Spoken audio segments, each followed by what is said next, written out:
हमारी पौराणिक या धार्मिक कथाएं हमारे नैतिक मूल्यों को बढ़ाने हेतु होती है। हर एक कथा का अपना एक महत्व है। भगवान ने सभी लीलाएं सिर्फ इसलिए रची ताकि हम उससे कुछ सीख प्राप्त कर सकें और अपने जीवन में उसे अप्लाई कर सकें और सही गलत का चुनाव कर सकें। चुनाव करने का अधिकार हमेशा हमारे पास होता है। जैसे सतयुग में नरसिंह अवतार आए थे, त्रेता युग में श्री राम आए थे और द्वापर युग में श्री कृष्ण आए थे धर्म और कर्म का ज्ञान देने। ऐसी ही एक कथा लेकर हम आए हैं जिसमें हमारे पेटल्स के बाल कलाकार हैं अद्विता, त्रिशा, अविका, प्रीतल गुप्ता, सानवी राठी, आर्या पाटिल, अर्जुन, साइना गुप्ता, देन अरुणी, शनाया, पीयूषा, अर्णा और ईशिका और बहुत से लोगों के नाम अभी तक आए नहीं हैं। सो नाउ गणेश जी की वंदना करते हुए हम इस गीत को शुरू करते हैं। श्री गणेश जी को नमन करके आगाज करते हैं। चलो आज के इस सफर की हम शुरुआत करते हैं। विघ्नहर्ता सुखकर्ता का आज साथ रहेगा। मिलके सब लोग हम उनके चरणों में वंदन करते हैं। तो आप सभी लोगों से रिक्वेस्ट है, प्लीज थोड़ी शांति बनाए रखें। बच्चों ने बहुत मेहनत की, आप देख भी रहे होंगे, तो इसलिए अगर आप थोड़ी देर शांति बनाए रखेंगे तो बच्चों को भी आनंद आएगा और आपको भी बहुत आनंद आएगा।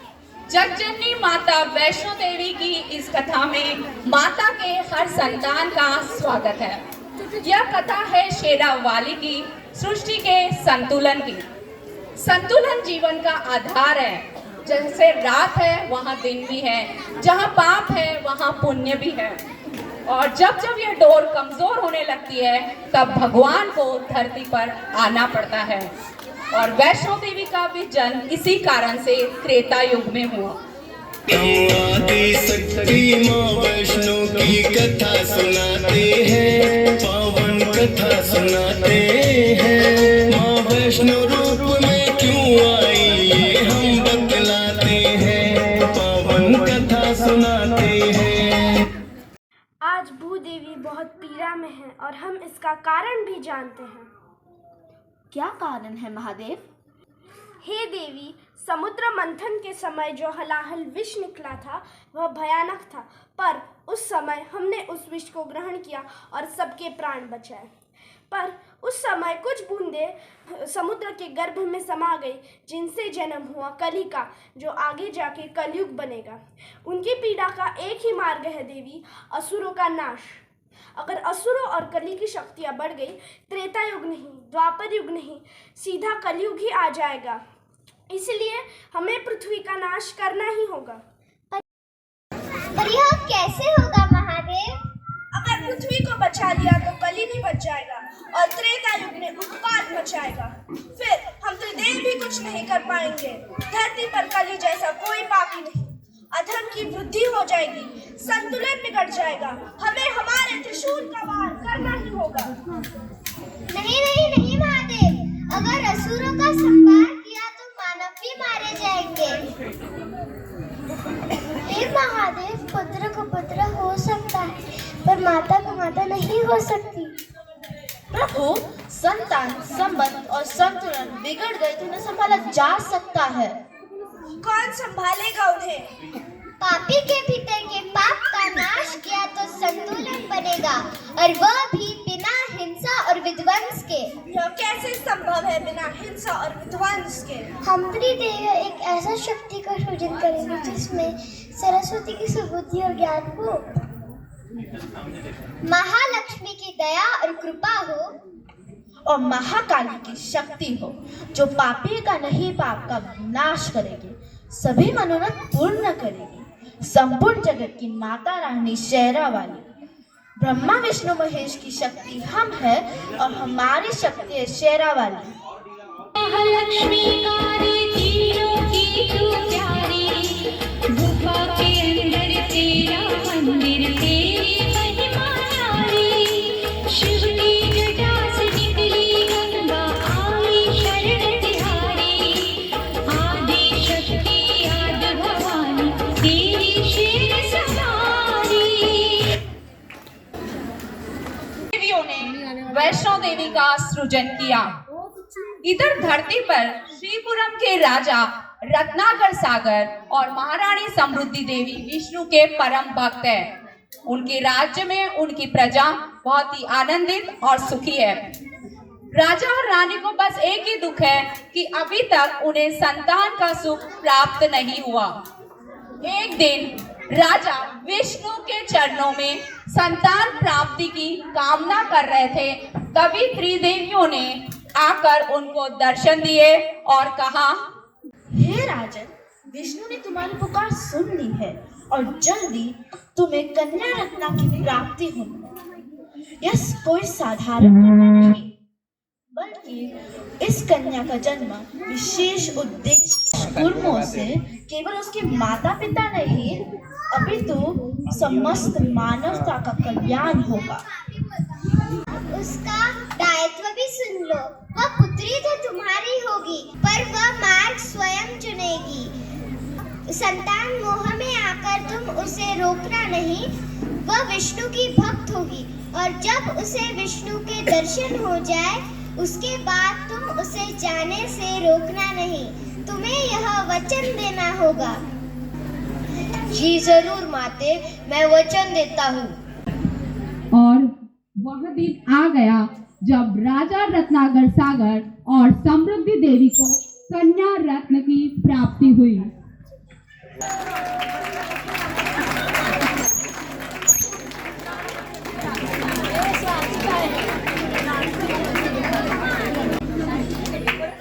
वह विष्णु की आराधना से प्राप्त हुई, इसीलिए उसका नाम वैष्णवी रखा गया। पूरा राज्य खुशी में झूम रहा है, सब तरफ आनंद के संगीत बज रहे हैं। बहुत वर्षों की प्रतीक्षा के बाद श्रीपुरम में यहाँ खुशियाँ आई है। पूरी प्रजा उत्सव मना रही है।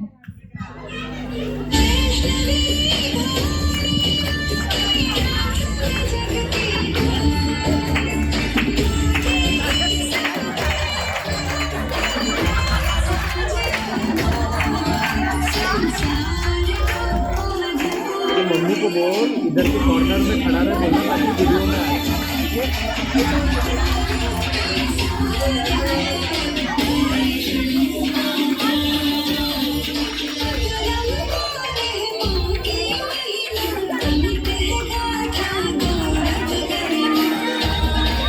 श्रीदेवी अभी अपने आप को रोक नहीं पाई वैष्णवी के दर्शन करने के लिए, और इसीलिए भेष बदल कर वह वैष्णो देवी के दर्शन करने आई है।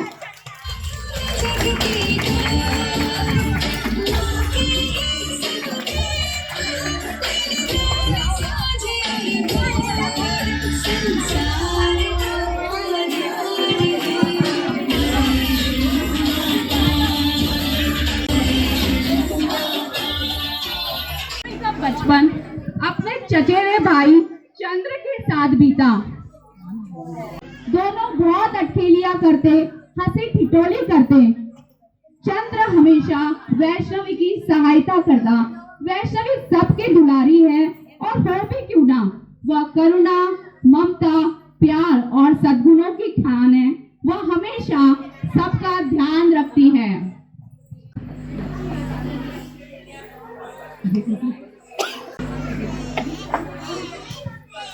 हेलो वैष्णवी, देर हो रही है घर पे खेलने। नहीं चंद्र, ये गलती हमसे हुई है, ये हम ही ठीक करेंगे।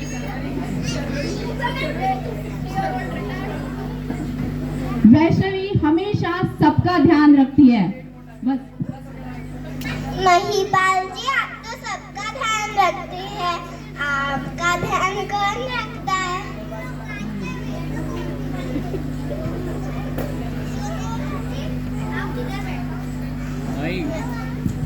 महिपाल जी, मुंह खोलिए।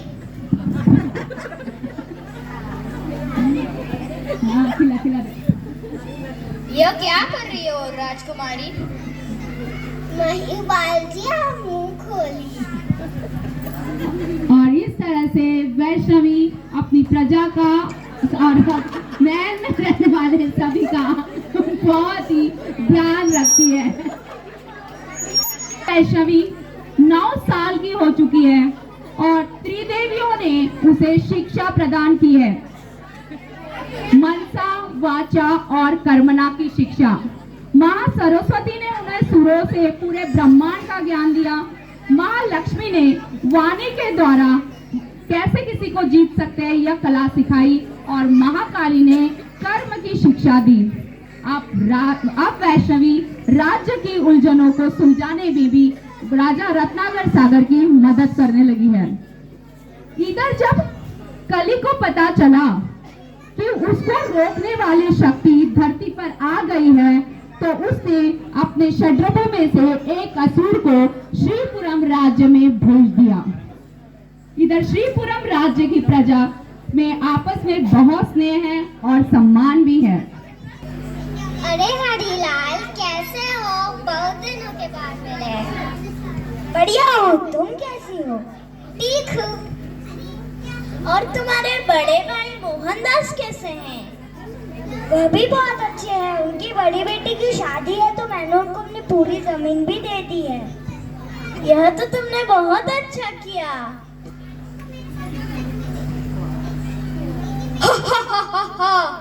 मैं क्रोधासुर हूँ।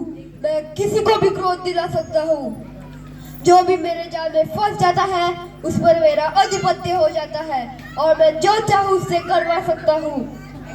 आज मेरा क्रोध एक गाँव वाले सहेंगे और देखता हूँ उनकी मदद करने कौन आता है। हा हा हा हा हा।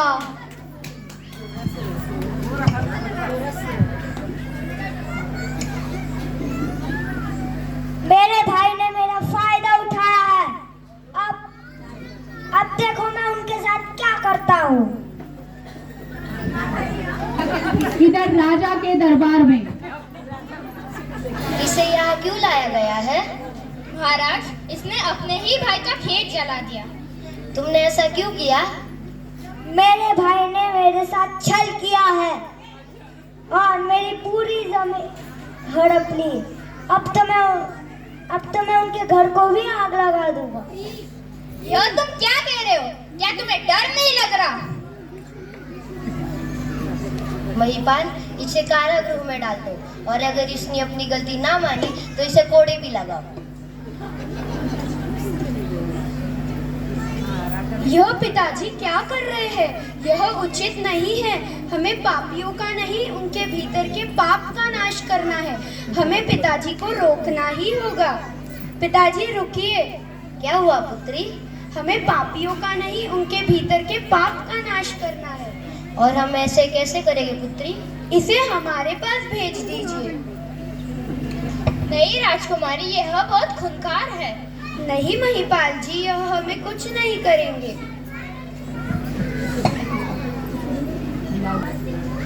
बुलाओ मुझे, बुलाओ। अब देखता हूँ तुम मुझे क्या करती हो। डरो नहीं, सब मंगल होगा। हम मंगल करेंगे।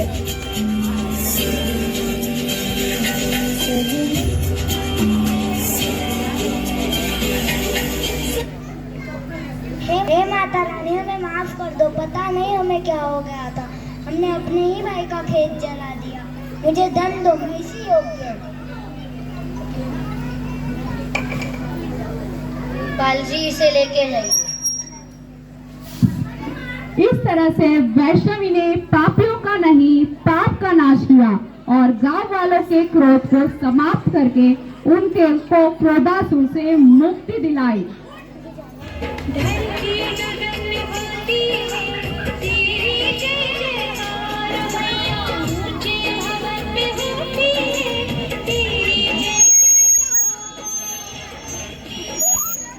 जय माता वैष्णो देवी की। वैष्णवी ने अभी तक कली के भेजे हुए सभी असुरों का नाश किया, जैसे लोभासुर, मोहासुर, मात्सर्यासुर। अब तक श्रीपुरम की सभी प्रजा जान चुकी थी कि वैष्णवी कोई साधारण कन्या नहीं है।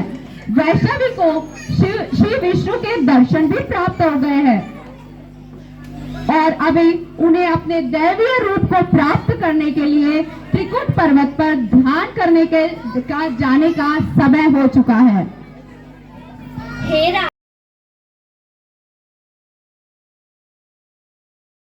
राजन, हमारी पुत्री ने अपना मार्ग चुन लिया है। अब हमें अपना फर्ज निभाना ही होगा।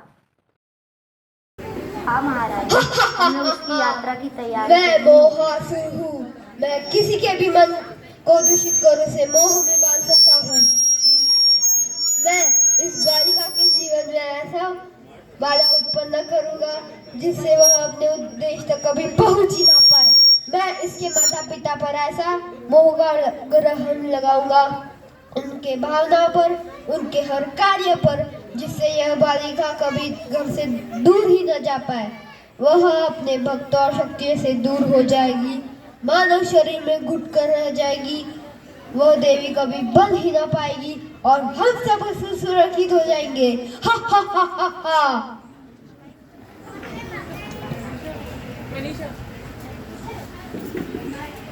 हम अपनी पुत्री को नहीं जाने देंगे। राजन, हमें न्याय चाहिए। कैसे कोई पुत्री दुनिया के लिए अपने माता पिता को छोड़ सकती है? तो जब तक वैष्णवी हमें वचन नहीं देती कि वह अपनी माता को छोड़कर नहीं जाएगी, तब तक हम अन्न जल ग्रहण नहीं करेंगे। यह तुम क्या कह रही हो महारानी? वैष्णवी का जन्म महलों में रहने के लिए नहीं, बल्कि जन कल्याण के लिए हुआ है। वह हम सब नहीं जानते। हम अन्न जल ग्रहण नहीं करेंगे।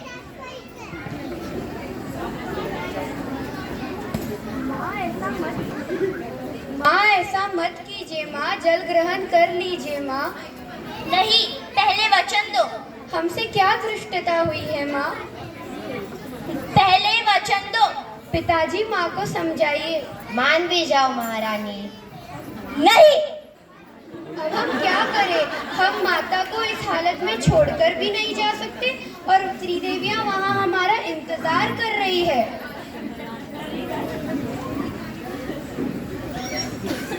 चलो पुत्री, तुम्हारा यात्रा का समय हो गया है। प्रणाम माते। नहीं, हम माता को इस हालत में छोड़कर नहीं आ सकते। पुत्री, बड़े उद्देश्य के लिए और मानव कल्याण के लिए तुम्हें जाना ही होगा। हमने भी यह सब किया है। नहीं, हम माता को इस हालत में छोड़कर नहीं जा सकते। सुनो सुनो सुनो पुत्री, वैष्णवी तो चली गई, अब क्या होगा?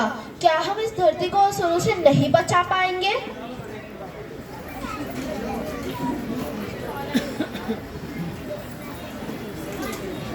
माँ, हम ऐसी धृष्टता फिर कभी नहीं करेंगे माँ। हमारा सौभाग्य है कि हमें आप जैसी माँ मिली है। हम जब भी दुखी होते हैं, आप हमें किसी न किसी तरह मना ही देती है। हम आपको इस तरह दुखी नहीं देख सकते माँ। हम आपको वचन देते हैं कि पुत्री, यह क्या कर रही हो?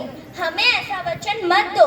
पता नहीं हमें क्या हो गया था। अपने जन्म का उद्देश्य पूर्ण करो पुत्री। मानव कल्याण के लिए जग जगनी माता रानी, दुखियों के दुख हरने वाली और हर जगह मंगल करने वाली माता रानी हो तुम। तुम्हें यह यात्रा पूरी करनी होगी। हमें यह वचन दो कि तुम यह यात्रा पूरी करके आओगी। ठीक है माते।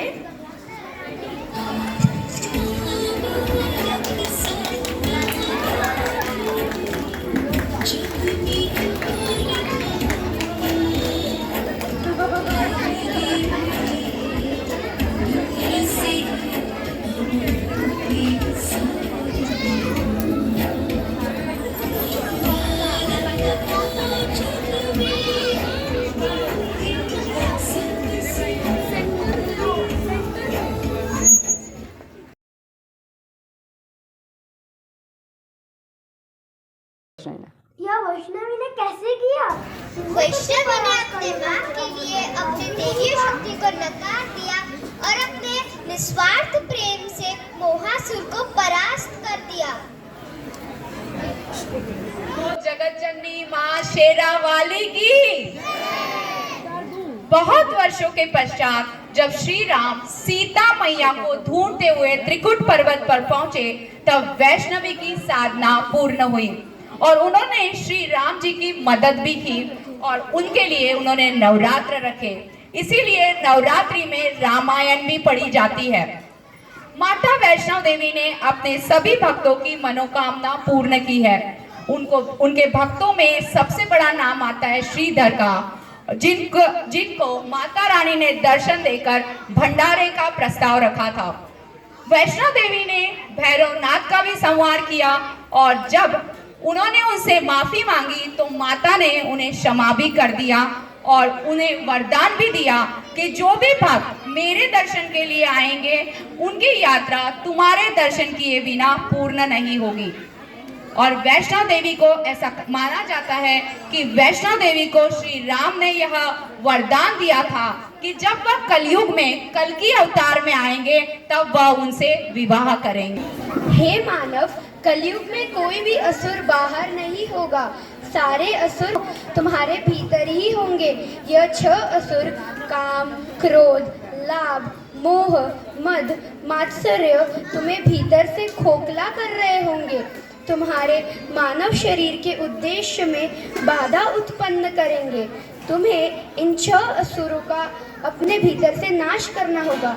पर हे मेरे प्यारे भक्तों, घबराना नहीं। जब भी तुम मुझे प्यार, श्रद्धा, भक्ति से पुकारोगे तुम मुझे अपने भीतर ही पाओगे। जब तुम इन 6 विकारों पर विजय प्राप्त करोगे तो तुम मुझे देख पाओगे, तुम्हारी सारी मनोकामना पूर्ण होगी और तुम्हारा हर एक काम सफल होगा। सुख, शांति, समृद्धि, ऐश्वर्य की वर्षा होगी। पर हे मेरे प्यारे भक्तों, यह ध्यान रखना कि हमें इंसानों से नफरत नहीं करनी है, अपितु उनके अंदर के पाप का नाश करने में उनकी सहायता करनी है। मेरा आशीर्वाद हमेशा तुम्हारे पर बना रहेगा। तूने मुझे बुलाया शेरवालिए, शेरवालिए, तूने मुझे बुलाया शेरवालिए,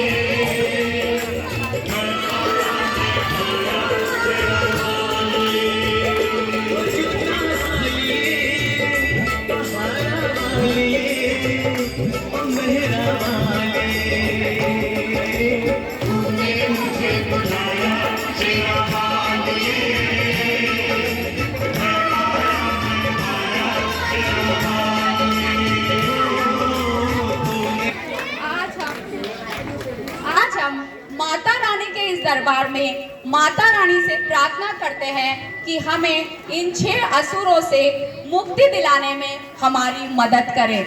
बोलो शेरावाली जगत जननी माँ वैष्णो देवी की, जोर से बोलो।